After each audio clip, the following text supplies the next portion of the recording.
Hello and welcome to this episode of the Event Manager Podcast by Skift Meetings, the podcast for curious event professionals embracing the future of business events. My name is Miguel Neves and I'm the editor-in-chief of Skift Meetings. And in this episode, titled Rethinking Event Accessibility, I'm delighted to be speaking with John Sage, president at Accessible Travel Solutions. In this episode, we focus on event accessibility.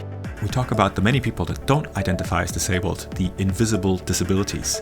We talk about how most events get it wrong when they ask about accessibility challenges.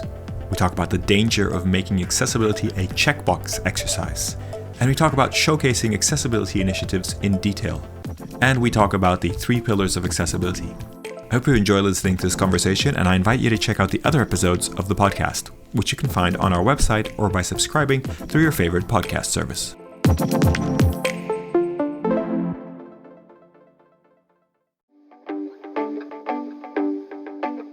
Now for a word from our sponsors, PHL Life Sciences, a division of the Philadelphia Convention and Visitors Bureau. Host your convention or trade show in Philadelphia, one of America's leading life sciences hubs. PHL Life Sciences, the first and only CVB division of its kind, will connect you to the professionals at the forefront of your industry and to a culture you can only find in Philadelphia. A city known for its rich history that's forging a bright future, Philadelphia challenges the expected and defies convention. A world of discovery is waiting. Visit phlife.com to learn more.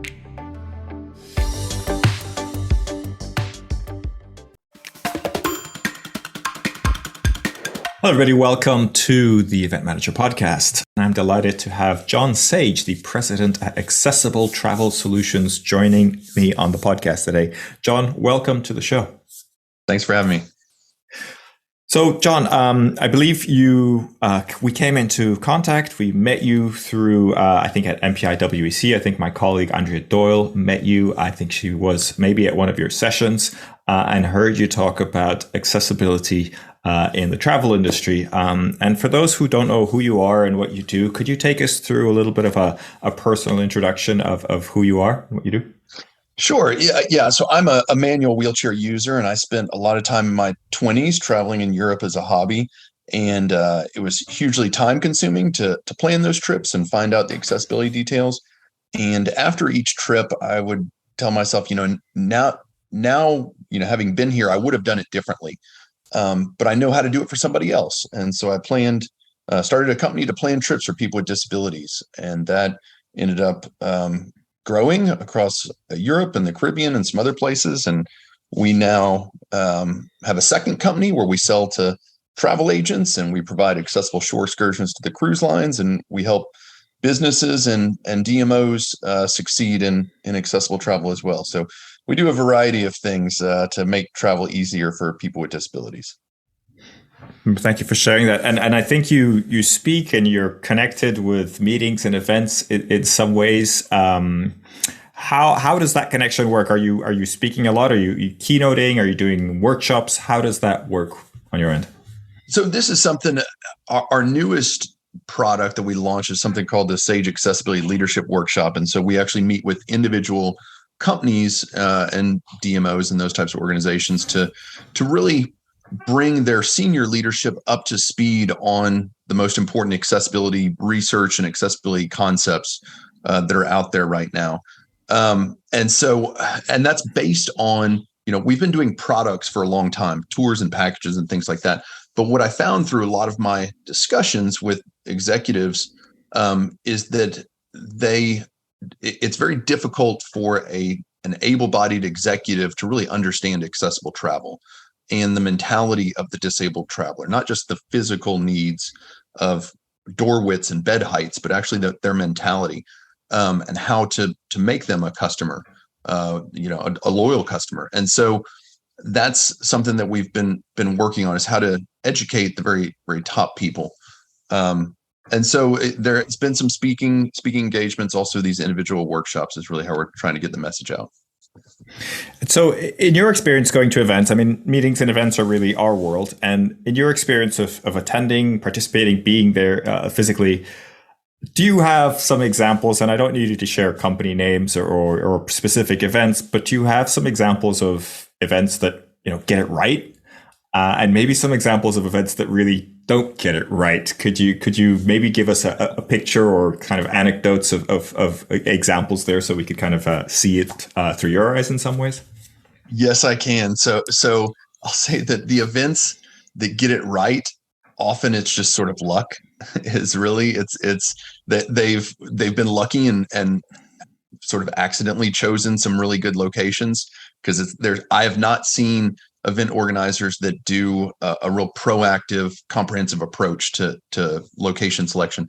I will say that in the last year, I've been to Saudi Arabia, London, Philippines, San Juan, Toronto, Orlando, all 4 events. These are for travel conferences, and I have encountered accessibility challenges in all of them.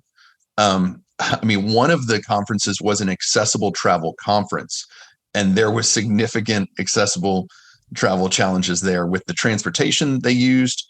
The accessible taxis were not very good, and the setup for the snacks was, I couldn't reach a bunch of things, and there was a variety of things. So of the event space, I haven't seen. I think there's a lot of opportunity. Let me say it that way. Okay, well let's talk through that, because I think that let's talk venues first, right? You say that it's a bit of luck sometimes with the venues. I guess some venues are just better prepared. How do we not make it luck? Is there a way to do that? Like, could you take us maybe through your view on how that process can be improved? Yeah, what I think the process should be, I think early on in the event planning process, whether it's the RFP or some early component, that accessibility should be taken into account when choosing locations and suppliers and all these components that come into the event. I don't know it's difficult, not just in events, but for any company in the travel industry. It's difficult to evaluate accessibility remotely. I mean, you can send somebody there to look at accessibility, but they need to know what they're doing. They need to know what they're talking about. And often in companies, there's not an accessibility expert. So it's a tall ask to do that. And that's why we're developing these remote accessibility assessment tools. But ultimately how it would work is that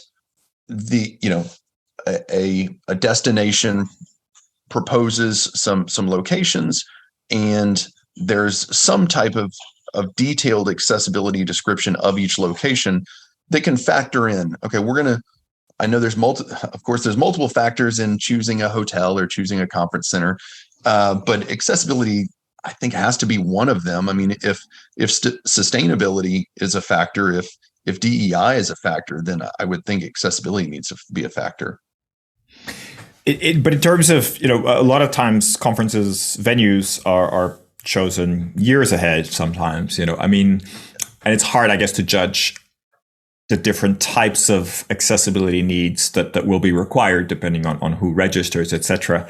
Are there standard or kind of guides or valuable ways to approach that so that you're, I guess, preempting some of that and kind of keeping it as open and as well positioned as possible?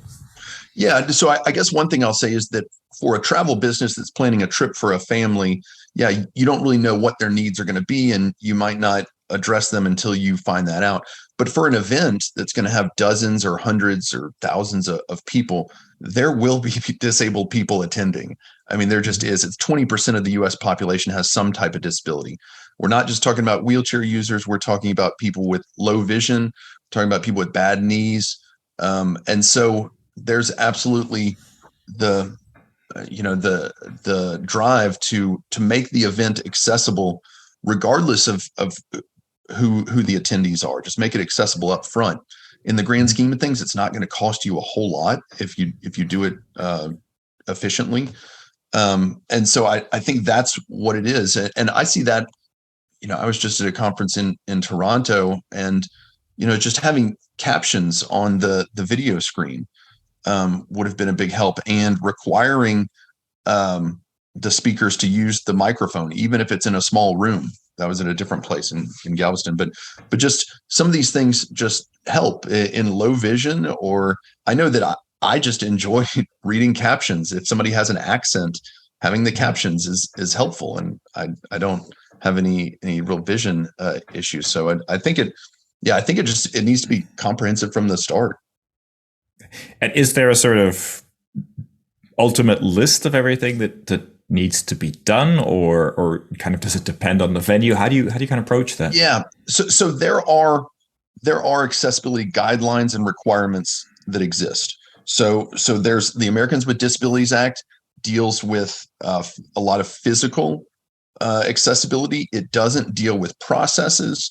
It doesn't deal with how to report that accessibility information and convey it to disabled travelers. It doesn't include how to train people with disabilities. So it's not comprehensive in that regard to actually meet the needs of disabled travelers. But the Americans with Disabilities Act is one place.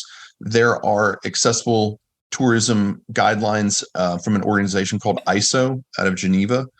There are EU guidelines, there's UK, there's Canada, there's some of these are requirements as in laws, some of them are guidelines.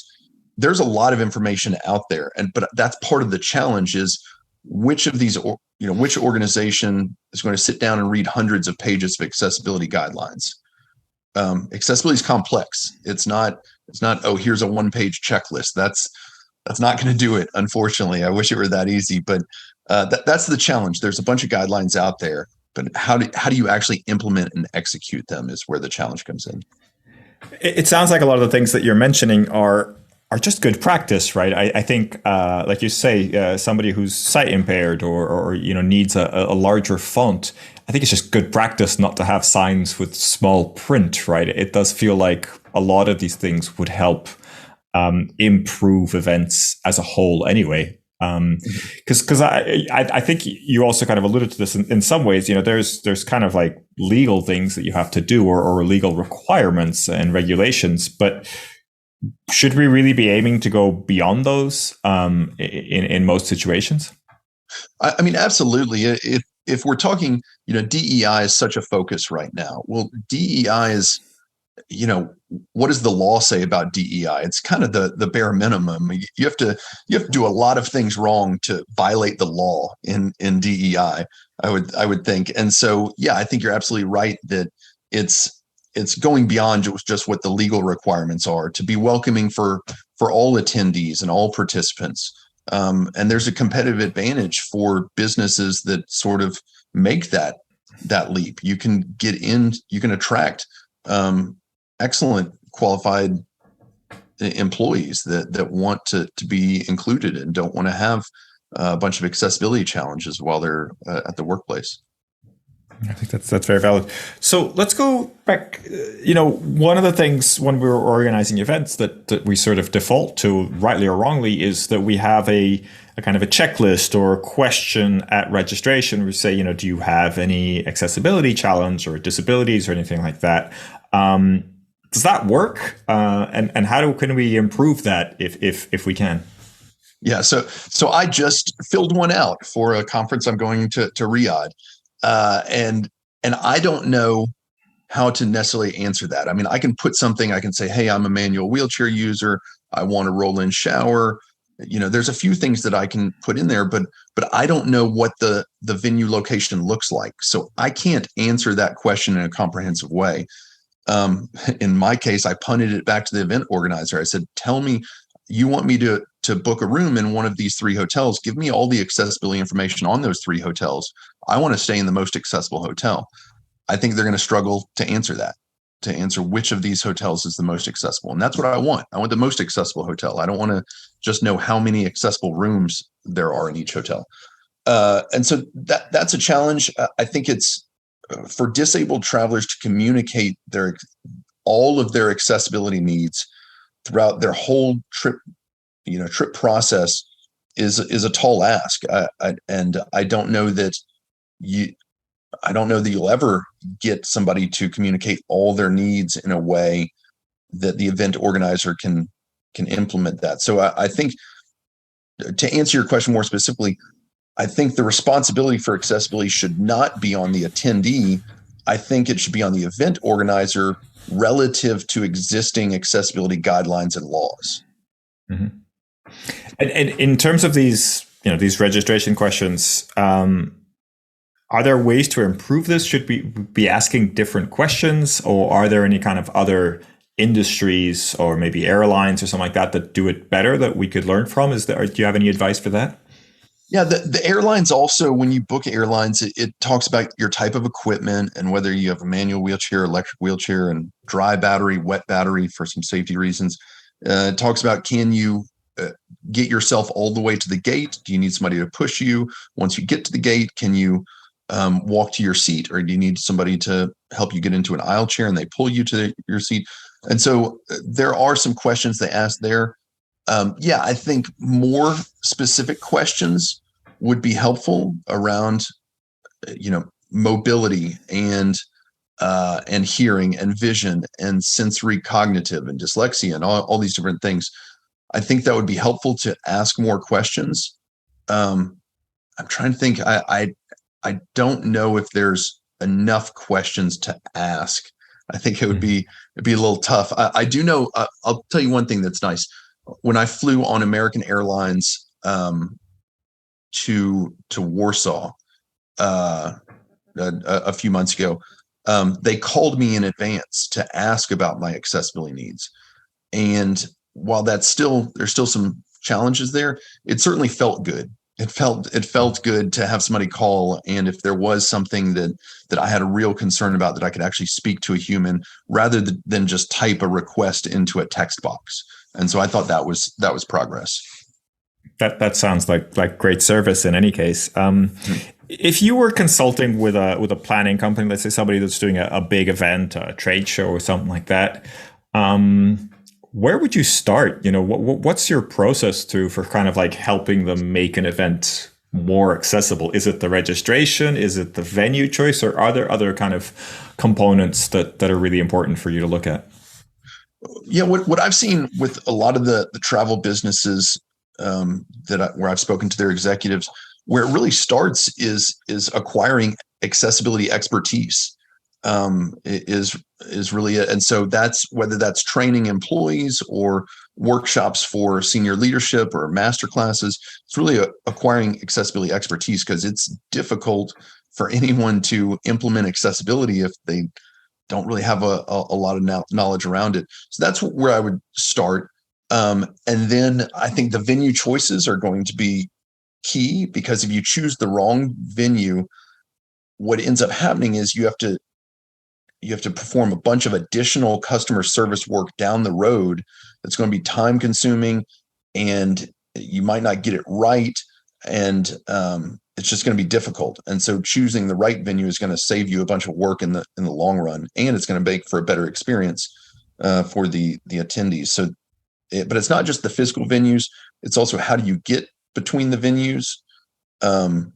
It's the accessibility information that is published about the venues, so that a disabled attendee can know what they're getting into before they get there, and then training the staff that's actually going to be on site and serving the attendees to assist. And so, yeah, there's a variety of components that I think that all sort of need to work together. And could you expand a little bit on this training side of things? I mean, we deal with a lot of event staff is very temporary. They help out with registration, they help out with check-in, anything like that, and just, I don't know, checking rooms, that kind of thing. Relatively simple tasks. What kind of level of training do people need, and how do you approach that? Because you're kind of talking about kind of understanding the different accessibility needs. And I imagine that takes a while, especially for someone who's able-bodied to kind of grasp that. What does that look like in practice, or I guess in an ideal world? Yeah. So the way that we think about accessible customer service training is really on 3 levels. So the most basic level is training that it's a general accessibility training. It talks about disability etiquette. It talks about the different types of disabilities and what the individual's needs might be. And so that's sort of the basic level. It's something that maybe somebody could dial into and take on demand. And there are trainings out there. We obviously do that. Then the next level up is where it's role specific. So in a hotel, the housekeeping staff should be trained a certain way, and the front desk staff should be trained on different items. So and then at an event, it may be the food and beverage people need to be trained a certain way, and the check-in, the people at check-in need to know what questions to ask people with disabilities when they're checking in. So the second level is role specific, and then the sort of the pinnacle level, the top level, is when it's location specific, is when the accessibility has been evaluated of the location, and the staff are trained to meet, to assist with accessibility at that specific location. In a hotel, it may be, okay, there's 3 routes out to the hotel pool, but only this one route is accessible. So you want to train your staff to direct people to this route. And they need to know that the disabled person shouldn't have to go find the accessible route. That's one example, but to actually, so for a convention center, it may be, where are the accessible bathrooms located? Where should the accessible seating be located? How do you assist people once they show up? It could be very location specific, and I think that's really what should be aimed for. Yeah, that sounds like a very well trained team, if you can kind of have all that information quite handy. Are you ready to celebrate your successes in the world of meetings and events? The Skift Meetings Awards are back for 2024, recognizing the most innovative business events companies across 15 categories, and we want you to be a part of it. Winners will feature on Skift Meetings, sending a clear signal to events professionals around the world that these are partners they can rely on. The final deadline for submissions is June 11th. We encourage you to start your submission today to secure the best entry rates. For more information and to start your submission, head to live.skift.com. Forgive me if this is a sensitive question, but are there any situations where those with accessibility may not want to answer those questions or feel like they're intrusive in some ways? And this could be either, kind of on a registration form or also on site when you kind of have to tell people, any issues that there might be.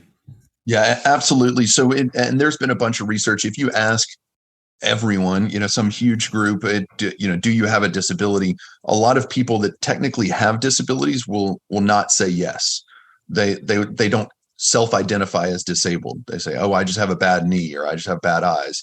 Well, that does count as having an accessibility need. And so, yes, if you're asking about disabilities, you won't necessarily get all the information you need. There are also invisible disabilities. That's one of the phrases used to describe as invisible disabilities. So that could be something like a heart condition that maybe somebody doesn't have endurance. But they can easily get in and out of the car. They can get up a few steps, but they can't walk long distances. And you can't tell that by looking at them. So there's invisible disabilities that also come into play. Okay. And are there better ways to kind of try to understand or kind of gather if people have those needs? Anything you can recommend there? I mean, one way is to let the attendees look at the accessibility features in advance so that they can decide for themselves, hey, this is going to work for me or it's not. And if it's not going to work for me, do I want to say something about it? Do I want to ask questions? Do I want to ask them to change something?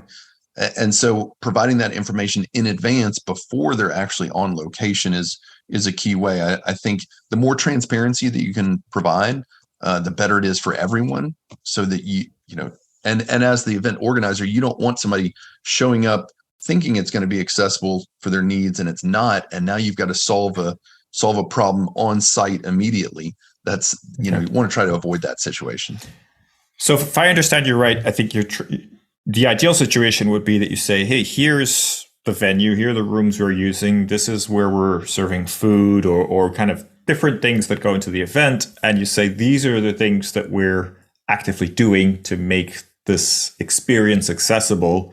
Let us know if you have any issues that we're not accommodating for. Is that sort of the ideal situation? Yeah, I think being transparent, a lot of times accessibility is reported in bullet points of, hey, here's our accessibility features. If you look at a hotel website, you might see bullet points, and there's 20 bullet points about their accessibility features. Often they're too vague to really be helpful. It says accessible fitness center or, accessible check-in desk. Well, what does that mean? What does accessible mean in that case? And so, we say that accessibility information needs to have 4 components to really be effective. It needs to be accurate. So you need somebody that sort of knows what they're doing, filling it out. It needs to be detailed. So it needs to have measurements, things like door widths and bed heights and slopes of ramps and things like that. It needs to be clear. So it needs to have photos, particularly of accessible bathrooms at hotels. That's one of the big places that disabled travelers have problems, is in hotels' bathrooms. And then it needs to be comprehensive. So it needs to have all components of the trip, basically transportation, the accommodation, the location for the event, food and beverage, all those things. Fascinating. Thank you for sharing that. I think that's a really interesting kind of easy way to understand it. What about, I don't know if there's a term for this, but we have greenwashing when it comes to sustainability and ecology. Is there accessibility washing, in the sense where somebody does something and really boasts about it when it's kind of out of place? Is that a thing, or are we not there yet? I don't think so. I think accessibility is not being talked about enough, really. And this includes on the marketing side, I think is one place where the industry is really lacking. Because I ask people the question, when was the last time you saw some type of advertisement that says, hey, we're accessible, here's why we're accessible, come book with us? That we're talking about over 1 billion people with disabilities, and those types of ads don't exist for the most part that I've seen. And so I think there's a gap there. What I have seen, a lot of times accessibility can be a bit of a checkbox exercise, where an organization may say, oh, well, we provide some accessibility information, and we do disability etiquette training, and so we're good. But that's really not sufficient in order to gain the confidence of the disabled traveler to book. So the box has been checked, but the organization is not really seeing a return on their investment, because they didn't meet the minimum threshold to gain the consumer's confidence. And so, it just came up a little short. The intentions were probably there, but it came up a little short. Yeah, I guess that's sort of that's sort of what I was thinking. I guess it isn't really a big publicity stunt in many ways, but there is this checkboxing that isn't quite hitting the mark, right? You're just, like you said, when the descriptions are very vague, like accessible rooms, what does that mean, right? It's nice to have that on the website, but it may not actually solve the issues in practice. Mm-hmm. Now, you talked about sort of, barriers preventing the travel industry from kind of making more progress, and I include, events and meetings and that. Where do you see that? What are those barriers, or where do you see those? Well, I mentioned before, the expertise is one of the areas. There's some misconceptions about accessibility. Some people will view it as a compliance issue. It's just about complying with the law. That's sort of a misconception. It's having the right resources in place, having somebody dedicated to work on accessibility, or outsourcing that. That's another way that obviously that can work. That's really where to start, is really to understand accessibility. I think is the biggest, the most common barrier that I see across all the travel sectors. And that's part of the product range that you've developed, right? This way that you're helping from a consultation and a training perspective. Yeah. That's what you're doing, correct? Yeah, exactly. I think it's difficult to send an employee to an accessible travel conference and expect them to acquire enough accessibility expertise in 2 days to come back and implement an accessibility project. And so what we try to do is, a lot of the information that we convey is from a bunch of research that's gone on, a bunch of, for years, for the last 20 years, but then a lot of innovative concepts that we've developed through our conversations with travel businesses and working with disabled travelers for the last 12 years, and condensing that in a way that we can bring the leadership up to speed enough where they can really understand the issues. And then we also have the manpower to help with the implementation. And so, and these are our employees are accessibility experts to actually help execute. And what about at a leadership level? Does any of your training, or do you have specific programs where you can impact, the C-level or the kind of senior people into understanding those needs and then how accessibility really impacts their business? Yeah, absolutely. That's one of the things that I enjoy doing the most is really, some of these leaders and executives are phenomenal leaders, and it's just a gap in their knowledge base. And but they're interested in it. They want to be inclusive. They want to have customers from all demographics, including the disabled population. And so to be able to educate them is rewarding, and they're interested in it. And that's, to talk to them about the disabled traveler, about the enormous size of this market, but also to sort of frankly tell them, what you're currently doing isn't working to succeed in this space. And so to help them to understand that in a polite way, and to let them prioritize making a little more progress in this area. It sounds like a very politically correct way of saying you're doing it wrong. This is what you should be doing instead. Or, we can maybe help with that. I want to start wrapping up, but, in terms of going back to kind of meetings, events, do you have any kind of vision of what you would like to see happen? You talked about going to all these events all over the world, and each of them had challenges. How would you ideally see kind of the events of the future, the meetings of the future kind of working so that they don't have these challenges?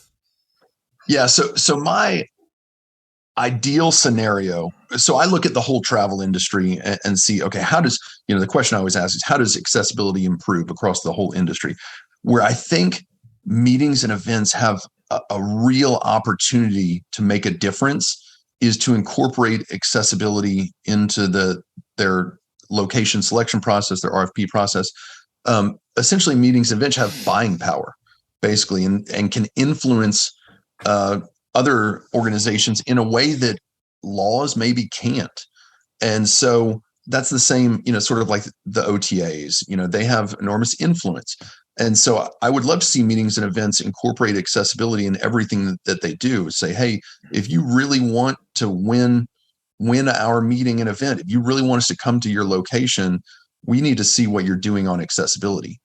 And if meetings and events organizers start to do that, locations will start to make a change. They'll start to really focus on this. So that's my ultimate goal. I would really love to see that happen. But more specifically, it's, before we get there, we have to figure out sort of what is needed. And so accessibility, the three pillars of accessible travel and this is in a bunch of research over the last 20 years, it's around being accessible, both in terms of physical accessibility and technological accessibility, like websites that screen readers can read for blind people. And then the second one is on customer service, because if something's not accessible, there's a customer service component that's necessary to help make it accessible. And the third is on the accessibility information being documented and conveyed and publicly available. And so those are the three items that are in all the research. There's some others that come into play, but those are sort of unanimously the three components that are needed. Okay. And so sorry to ask this, but I think it's important.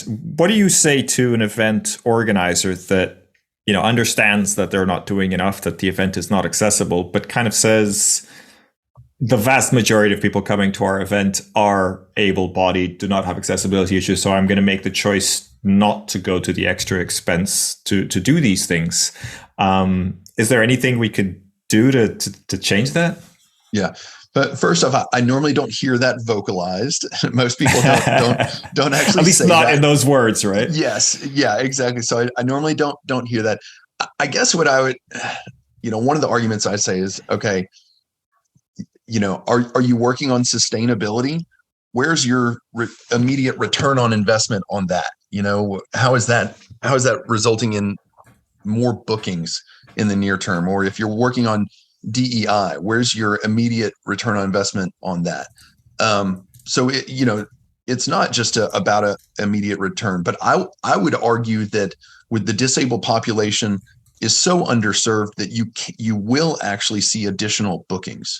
and additional customers. I would say that if there's a higher return on investment, in my opinion, in accessibility than there is on some of the sustainability and DEI work, where that's a very long-term focus.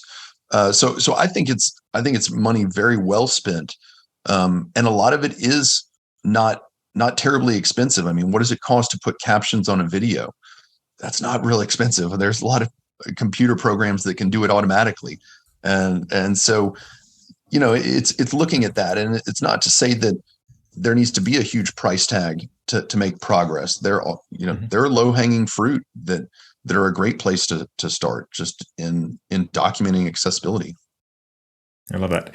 And in terms of, not going into the greenwashing side of things, but if an organization does do good things and wants to talk about it and wants to, talk about the initiatives that they have in place, are there kind of better ways to do that so that it doesn't sound out of place or kind of strange? What's a good way to communicate the accessibility initiatives that you kind of put in place when it comes to meetings and events?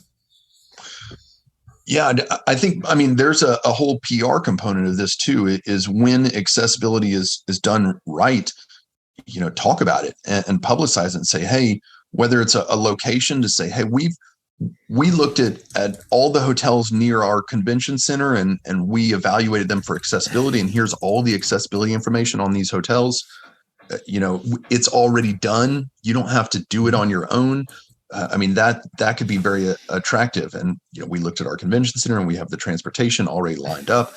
And so to use it as a selling point, whether it's a destination or if it's a meeting organizer and they're organizing something for a corporation, say, hey, we understand that you probably have people with different accessibility needs in your business. Well, when you book with us, we're going to make sure that everyone's taken care of. And it's not a reactive approach. We've already done it. We already have the processes in place to make sure that they're taken care of. It's just part of our standard operating procedure.